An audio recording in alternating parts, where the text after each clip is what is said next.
da ranki ya ɓaci. Ai gara a sojan biza ta, da ranki ya ɓaci. Ni zan iya kyautar kodata, da ranki ya ɓaci. Gwara kowa ya tabbata ba mata, da ranki ya ɓaci. Ai gwara bari ya maimaita.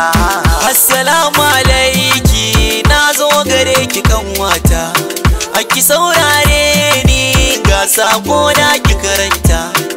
Akan hata baki zan iya kyautar kodata, amma ki bayyana shi so baya san keta, da ranki ya ɓaci. Ai gara bari ya maimaita.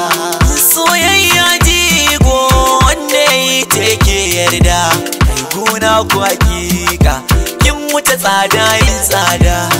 Da za ki fahimta yadda kike yi mun kuɗa, mu kulla bayani daga ni sai ke ne makaranta, da ranki ya ɓaci. Ai gara bari ya maimaita. Sananin soyayyar kike sawa na ji na damu, idan na tuno ki duk na ji raina ya kamu. Zan so ki fahimta ke ce cikar duka burina, ranki ya ɓaci. Gara bari ya maimaita.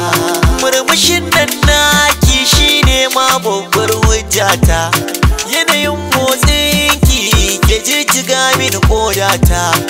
Da zarar labbanki sun motsa rai ya ji za ya fita. Ina ma kice zo in ma yar kyauta. Ai gara bari ya maimaita. Shan ruwa. So kamar yadda kuka sani fim ɗin nan namu da muke ta tallata shi yau dai Allah ya yi an sake shi a kan app ɗin Netflix. Za ka iya kallon shi a ko'ina kake a faɗin duniya a kan app ɗin Netflix. So ga masu korafin cewa yaushe za a sake shi online, mu da ba ma Kano, mu da ba ma ina, gashi nan dai yanzu kowa zai iya kallon shi idan ka sauke app ɗin daga kan Play Store. Za mu tsamaye comments ɗinku tare da review. Barkanmu da azumi.